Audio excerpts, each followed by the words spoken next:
भारत में होमस्टे चलाने की कानूनी जानकारी पर वेब आधारित ट्रेनिंग में आपका स्वागत है। इस कोर्स के अंत तक आप सक्षम होंगे राष्ट्रीय दिशा निर्देशों और उनके प्रभाव को समझें, हर राज्य के होमस्टे रजिस्ट्रेशन और लाइसेंस की जरूरतों पर चर्चा करें, होमस्टे से होने वाली कमाई पर लगने वाले टैक्स को समझना, खान पान के बिजनेस, आग से सुरक्षा वगैरह के लिए जरूरी परमिट और मंजूरी की पहचान करें। ये कोर्स 4 मॉड्यूल्स में बटा हुआ है। आइए पहले मॉड्यूल राष्ट्रीय दिशा निर्देश और उनके प्रभाव से शुरुआत करते हैं। इस मॉड्यूल में हम भारत में होमस्टे चलाने के कानूनी पहलुओं के बारे में जानेंगे। इंडिया में अपनी होमस्टे जर्नी शुरू करना एक शानदार कदम है। आपकी हॉस्पिटैलिटी और गर्मजोश यात्रियों के लिए यादगार अनुभव बना सकती है। लेकिन अपने होमस्टे को कानूनी रूप से चलाने के लिए सरकारी नियमों का जानना बहुत जरूरी है। ये गाइड आपका रास्ता रोशन करेगा और आपके होमस्टे को मजबूत कानूनी बुनियाद पर स्थापित करने में मदद करेगा। भारत में होमस्टे बिजनेस का एक और पहलू ये है कि जहां पर्यटन विभाग बेड एंड ब्रेकफास्ट स्कीम चलाता है और होमस्टे उनके साथ रजिस्टर्ड होते हैं, वहीं ये संबंधित राज्यों की सरकारें हैं जो ये तय करती हैं कि मालिकों को किस तरह के प्रोत्साहन और छूट दी जाए। इसलिए जहां केरल में होमस्टे के मालिक को लग्जरी टैक्स देना पड़ता है, वहीं हिमाचल प्रदेश में होमस्टे वाले को ये टैक्स देना नहीं पड़ता है। लेकिन पूरे देश में सभी होमस्टे पर कुछ बुनियादी नियम लागू होते हैं। आइए उन्हें एक एक करके समझते हैं। पहला मॉड्यूल शुरू करने के लिए आइए नेशनल गाइडलाइंस और उनके प्रभाव को समझते हैं। होमस्टे को चलाने के लिए कई नियम और गाइडलाइंस हैं जो नेशनल, स्टेट और लोकल लेवल के अलग-अलग अथॉरिटीज द्वारा बनाए गए हैं। भारत में होमस्टे चलाने वालों के लिए कुछ सामान्य बातें ध्यान रखने की। होमस्टे चलाने वालों को अपने राज्य के नियमों के हिसाब से राज्य के टूरिज्म विभाग या लोकल अथॉरिटी से रजिस्ट्रेशन या लाइसेंस लेना पड़ सकता है। गाइडलाइंस में सुविधाओं, सुरक्षा, सफाई और मेहमानों से जुड़े स्टैंडर्ड शामिल हो सकते हैं। अब हम incredible India bed and breakfast homestay establishment scheme के बारे में चर्चा करेंगे। पर्यटन मंत्रालय द्वारा शुरू की गई ये पहल पूरे भारत में होमस्टे के लिए एक रूपरेखा प्रदान करना चाहती है। भारत में मेहमानों को भगवान माना जाता है। भारतीय उन्हें खुश करने के लिए अपनी पूरी कोशिश करते हैं। भारत में एक कहावत है, अतिथि देवो भवः। भारतीय आतिथ्य बहुत बढ़िया है।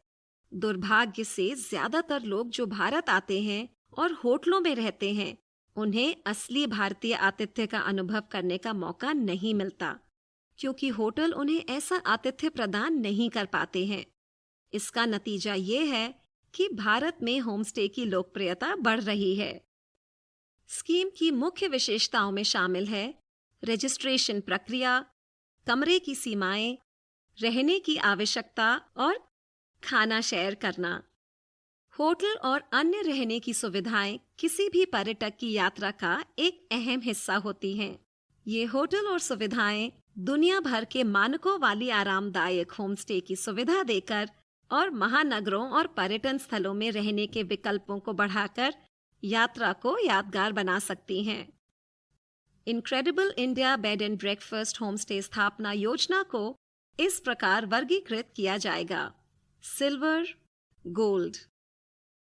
जैसा कि गाइडलाइंस में बताया गया है, क्षेत्रीय वर्गीकरण समिति सुविधाओं और दी जाने वाली सेवाओं के आधार पर बेड एंड ब्रेकफास्ट होमस्टे प्रतिष्ठानों का सम्मान करेगी और उनका आंकलन करेगी।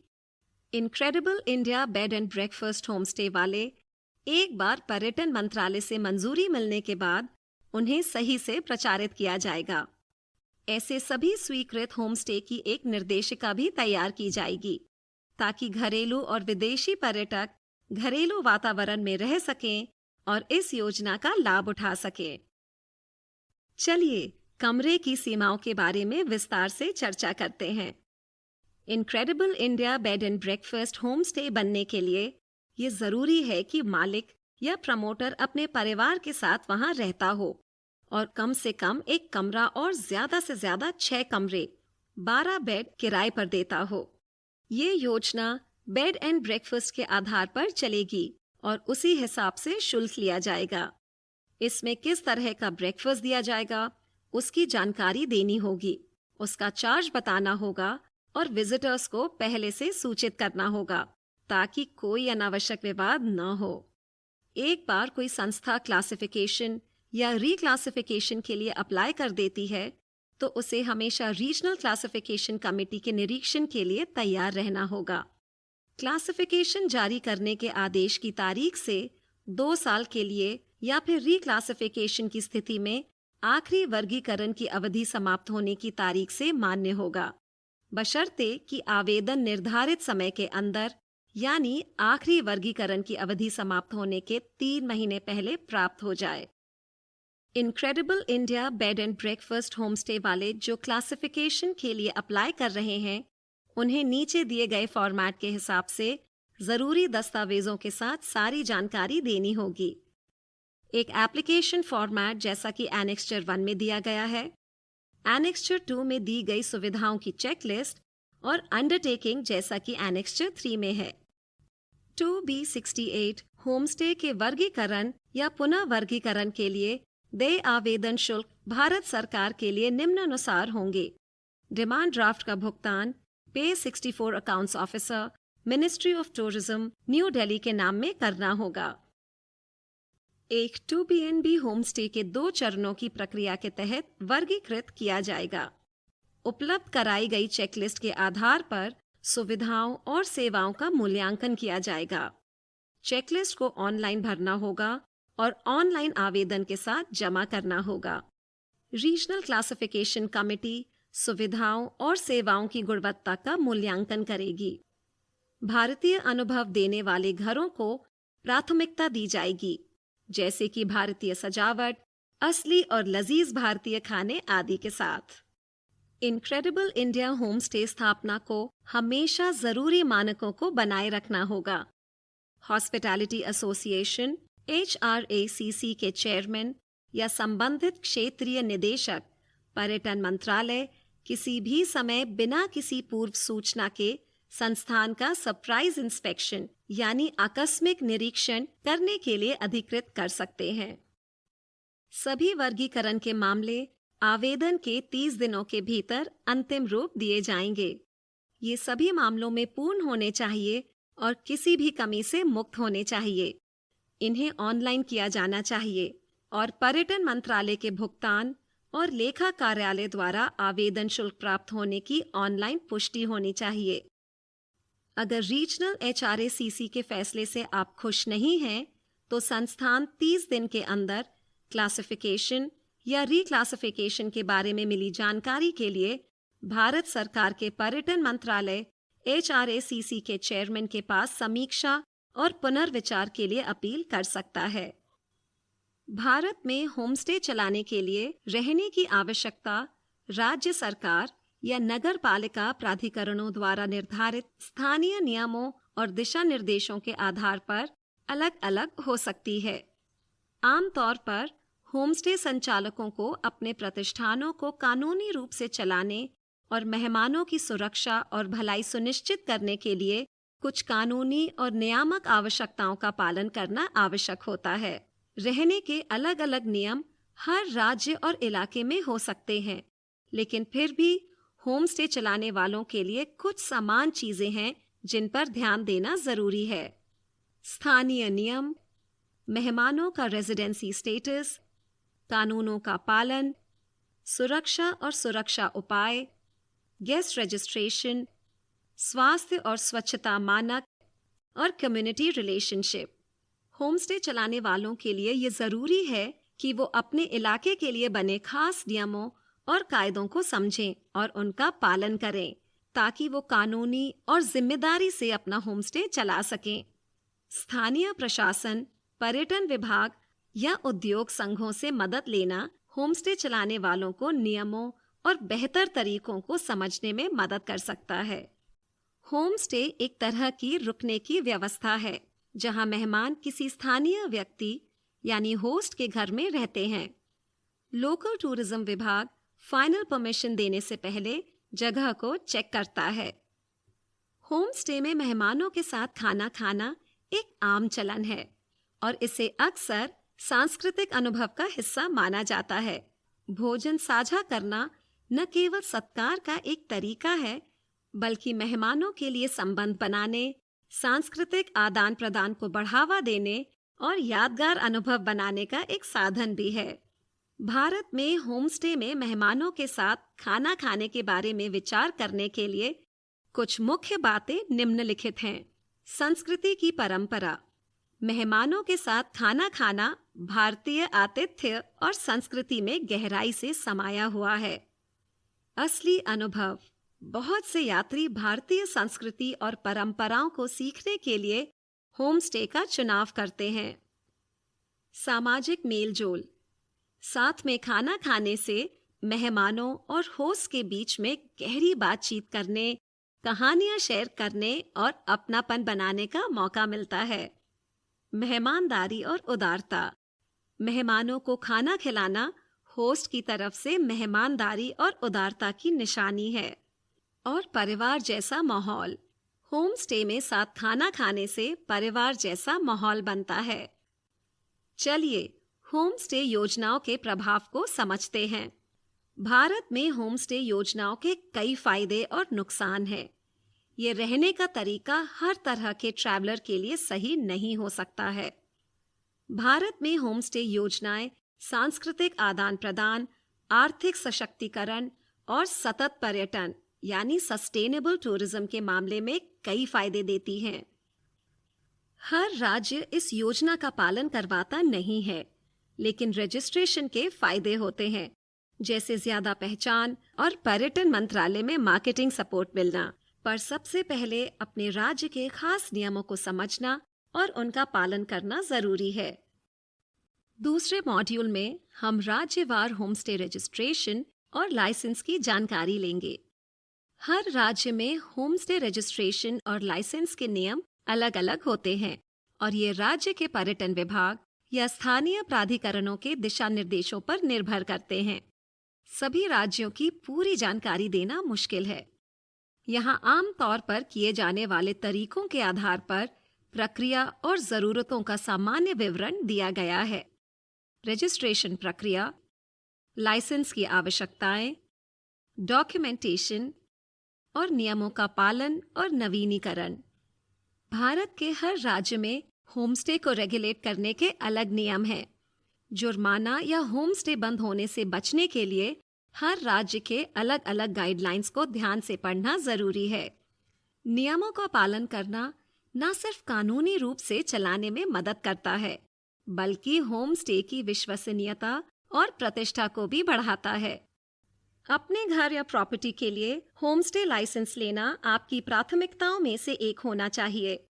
आपको टूरिज्म डिपार्टमेंट में रजिस्टर करना होगा, जिसके लिए आपको फॉर्म भरना होगा और उसे जमा करना होगा। आपको लोकल पंचायत और पुलिस से भी परमिशन लेनी होगी। हर राज्य का टूरिज्म बोर्ड होमस्टे को लाइसेंस देने के लिए बेसिक सुविधाओं, कमरों के साइज, सेफ्टी प्रोटोकॉल आदि को लेकर अपना अपना स्टैंडर्ड रखता है। अगर प्रॉपर्टी रेंट पर ली है तो सब लीजिंग के लिए मकान मालिक को बताना जरूरी है और उनसे अनुमति लेनी होगी। कुछ रजिस्ट्रेशन प्रोसेस के उदाहरण ये हैं। Goa tourism development corporation GTDC के साथ रजिस्ट्रेशन करना बहुत जरूरी है। कर्नाटक, ये राज्य होमस्टे के लिए एक व्यवस्थित लाइसेंसिंग सिस्टम ऑफर करता है, जिसमें अलग अलग कैटेगरी और उनसे जुड़े फीस शामिल हैं। केरल, रजिस्ट्रेशन राज्य के OTBET दिन पर्यटन मिशन के अंतर्गत आता है। तमिलनाडु, होमस्टे लाइसेंस प्राप्त करने के लिए आवेदक को पर्यटन विभाग के क्षेत्रीय कार्यालय से संपर्क करना होगा। उत्तराखंड, होमस्टे लाइसेंस के लिए आवेदन जरूरी शुल्क के साथ राज्य पर्यटन विभाग को भेजा जाना चाहिए। इसके अलावा अब होम स्टे पर लगने वाले टैक्स के बारे में चर्चा करेंगे। भारत में होम स्टे से होने वाली कमाई 1961 के आयकर अधिनियम के तहत टैक्स के दायरे में आती है। होम स्टे मालिकों को अपने इस तरह के कारोबार से होने वाली कमाई को बताना होता है और उसी के हिसाब से टैक्स भरना होता है। भारत में होम स्टे से होने वाली कमाई पर टैक्स लगता है। आइए देखें कैसे। टैक्स। भारत का income tax act home stay चलाने से होने वाली कमाई को टैक्स लाइक इनकम मानता है। होम स्टे से होने वाली इनकम टैक्स की जिम्मेदारी उस पूरे वित्तीय वर्ष में टैक्स पेयर की कुल कमाई के आधार पर तय होती है। होम स्टे मालिक इनकम टैक्स एक्ट के अलग अलग धाराओं के तहत छूट का दावा कर सकते हैं। Tax slab. आपकी कुल वार्षिक आय के आधार पर आप जिस टैक्स स्लैब में आते हैं और इसलिए देय टैक्स का प्रतिशत।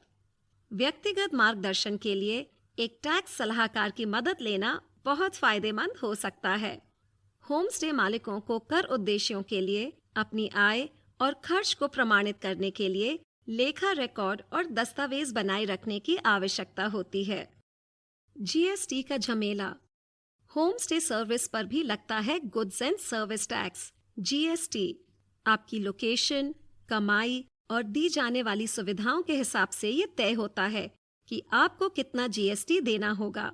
एक्सपर्ट की सलाह लेकर ही जीएसटी रजिस्ट्रेशन और फॉलो करने के नियमों को समझना बेहतर होता है। अगर आपकी होम स्टे की सालाना कमाई एक खास लिमिट से ज्यादा हो जाती है तो आपको जीएसटी रजिस्टर करना पड़ सकता है। होम स्टे सर्विस को अकोमोडेशन सर्विसेज कैटेगरी में रखा जाता है और इस पर लगने वाला जीएसटी रेट उसी हिसाब से होगा। आखिर में हम होम स्टे बिजनेस के लिए जरूरी परमिट और क्लियरेंस की जानकारी देखेंगे। भारत में होम स्टे चलाने के लिए कई परमिट और मंजूरियां लेनी पड़ती हैं ताकि कानूनी और सरकारी नियमों का पालन हो सके। ये परमिट आपके लोकेशन और होम स्टे के हिसाब से अलग अलग हो सकते हैं। चलिए देखते हैं कुछ जरूरी परमिट और मंजूरियां जो आम तौर पर चाहिए होती हैं। Food licence. Food safety and standards authority of India FSSAI से वैध फूड लाइसेंस लेकर आप मेहमानों को कानूनी रूप से खाना बनाकर खिला सकते हैं। इसके लिए आपको जरूरी साफ सफाई और सुरक्षा के मानकों को पूरा करना होगा। Fire safety clearance. अपने होम स्टे में पर्याप्त फायर सेफ्टी का इंतजाम करने के लिए भारत के नेशनल बिल्डिंग कोड का पालन करें। मेहमानों की सुरक्षा और फायर सेफ्टी नियमों का पालन करने के लिए फायर सेफ्टी क्लियरेंस जरूरी है। होम स्टे मालिकों को fire extinguisher, smoke detector, fire alarm और दूसरी जरूरी फायर फाइटिंग चीजें लगाकर लोकल फायर डिपार्टमेंट से क्लियरेंस लेनी चाहिए। अन्य परमिट। आपके लोकेशन और ऑफर की जाने वाली सर्विस के हिसाब से आपके लोकल अथॉरिटी या पोल्यूशन कंट्रोल बोर्ड को कुछ और परमिट की जरूरत पड़ सकती है। इन सबको अच्छे से समझना जरूरी है ताकि बाद में कोई दिक्कत ना आए। ये परमिट ये सुनिश्चित करते हैं कि आपका home stay zoning regulation, building code और दूसरे लोकल नियमों का पालन कर रहा है। चलिए रिसोर्सेज के बारे में कुछ जरूरी जानकारियां समझते हैं। राष्ट्रीय guidelines. Incredible India bed and breakfast home stay scheme. अभी के लिए टूरिज्म मिनिस्ट्री की इस स्कीम के लिए कोई सेंट्रल वेबसाइट नहीं है, लेकिन होम स्टे होस्ट ये सब कर सकते हैं। Incredible India bed and breakfast scheme plus अपना राज्य लिखें और सर्च करें।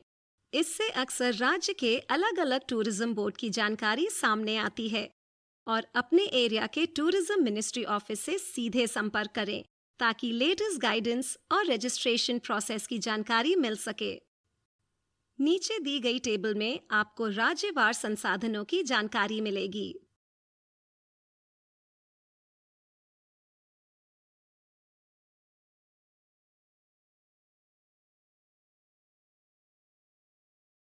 नीचे कुछ ऐसे रिसोर्सेज बताए गए हैं जिनमें टैक्स और परमिट की जानकारी मिलती है।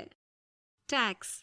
भारत में होम स्टे चलाने के लिए आपको कई तरह के टैक्स भरने होते हैं और कानूनी रूप से चलाने के लिए परमिट लेना जरूरी है। हालांकि होम स्टे टैक्स के लिए कोई खास लिंक नहीं है, लेकिन इनकम टैक्स को समझना आपके लिए फायदेमंद होगा। भारत में होम स्टे चलाने के लिए आपको कई तरह के टैक्स भरने होते हैं और कानूनी रूप से चलाने के लिए परमिट लेना जरूरी होता है। हालांकि होम स्टे टैक्स के लिए कोई खास लिंक नहीं है, लेकिन इनकम टैक्स को समझना आपके लिए फायदेमंद होगा। टैक्स और परमिट जानकारी के लिए नीचे दिए लिंक को देखें। Goods and services tax (GST), food safety and standards authority of India (FSSAI) and National Building Code of India, Bureau of Indian Standards.